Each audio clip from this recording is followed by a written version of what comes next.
शहबाज शरीफ साहब फरमाते हैं कि अगर अवाम हमें अगले 5 साल की हुकूमत दे दे तो हम पाकिस्तान की तकदीर बदल देंगे। पहले 71 साल में जो आपने बार बार हुकूमतें हासिल की तब तकदीर क्यों नहीं बदली। 1981 वज़ीर ख़जाना पंजाब नवाज शरीफ, 1985 वज़ीर आला पंजाब नवाज शरीफ, 1988 वज़ीर आला पंजाब नवाज शरीफ, 1990 वज़ीर आज़म पाकिस्तान नवाज शरीफ, 1997 वज़ीर आज़म पाकिस्तान नवाज शरीफ और वज़ीर आला पंजाब शहबाज शरीफ, 2008 वज़ीर आला पंजाब शहबाज शरीफ, 2013 वज़ीर आज़म पाकिस्तान नवाज शरीफ और वज़ीर आला पंजाब शहबाज शरीफ, 2022 वज़ीर आज़म पाकिस्तान शहबाज शरीफ। 8 बारियां लेने के बावजूद अभी तक इनको मुल्क की तकदीर बदलने के लिए अगले 5 साल चाहिए।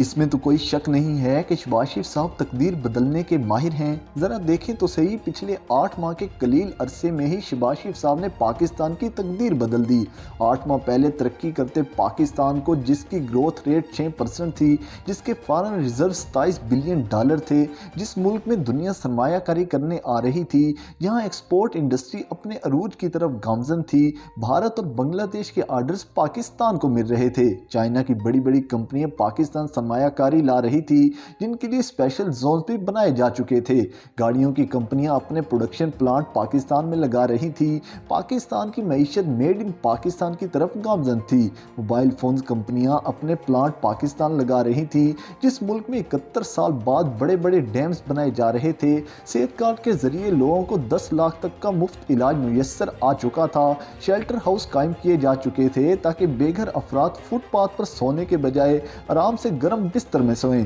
लंगर खाने खोले जा चुके थे ताकि लोग दिहाड़ी न लगने की सूरत में खुद भी खाना खा सकें और घर वालों के लिए भी लेकर जा सकें, बेरोजगार लोगों को हर दूसरे महीने 14,000 रुपये भी दिए जा रहे थे। इतने सारे मंसूबों के लिए हुकूमत फंड भी मुहैया कर रही थी कि अचानक तकदीर बदलने वाले बाबा जी की हुकूमत आ गई और उन्होंने सिर्फ 8 माह में ही पाकिस्तान की तकदीर बदल कर रख दी, ग्रोथ रेट मनफी कर दिया, फॉरेन रिजर्व 5.8 बिलियन डॉलर पर पहुंचा दिए, इंटरनेशनल सरमायाकारी रोक दी गई, एक्सपोर्ट इंडस्ट्री बंद कर दी गई, पाकिस्तान के आर्डर्स भारत और बांग्लादेश जाने लगे, चाइना की कंपनियों ने आने से इनकार कर दिया, गाड़ियों के प्लांट बंद कर दिए गए, पहले टोयोटा फिर सुजुकी और फिर बलोचिस्तान व्हील लिमिटेड ने भी खैर बात कह दिया, पाकिस्तान में मेड इन पाकिस्तान तो दूर की बात, इंपोर्ट ही बंद कर दी गई, डैम्स पर काम रोक दिया गया, सेहत कार्ड बंद करने पर भी हुकूमत कार फरमा है, वफाकी हुकूमत सेहत कार्ड का 65% बजट जो देती थी उसे भी बंद कर दिया गया।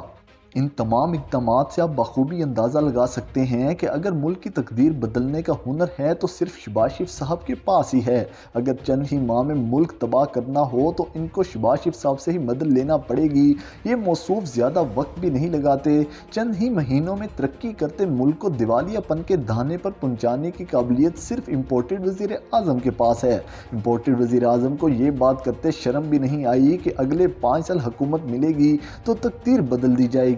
डूब कर मर जाना चाहिए। इन्हें ये बात करते हुए पाकिस्तान की तारीख की अगर कोई बदतरीन हुकूमत आई है तो वो शहबाज शरीफ साहब की हुकूमत है। ना कोई पॉलिसी है ना मंशूर, बस इक़्तिदार लेने की जल्दी में हुकूमत बना बैठे। 3.5 साल इमरान खान को नाअहल कहने वालों ने अपने गिरबान में नहीं झांका। अल्लाह पाक ने इन्हें इनकी काबिलियत दिखाने के लिए ही हुकूमत दे दी ताकि इनकी गलत फहमी दूर हो जाए कि ये काबिल टीम है और इमरान खान नाअहल हैं। नाअहल के दौर में पाकिस्तान तरक्की की मनाजिल तय कर रहा था, जबकि माहिर तरीन लोगों के आते ही पाकिस्तान दिवालियापन का शिकार है। अब इन्हें मुंह छुपाने की जगह नहीं मिलती, इसलिए इलेक्शन नहीं करवाना चाहते, क्योंकि इलेक्शन में नून लीग तारीख में पहली बार इतनी जलील होने जा रही है। ऐसे जूते पड़ने हैं इन्हें कि अगर ज़रा बराबर भी शर्म होगी तो सियासत छोड़ जाएंगे, लेकिन अगर शर्म होती तो बेशर्मी से अभी भी कह रहे होते कि एक मौका और दें, इनमें शर्म नाम की चीज़ ही नहीं है।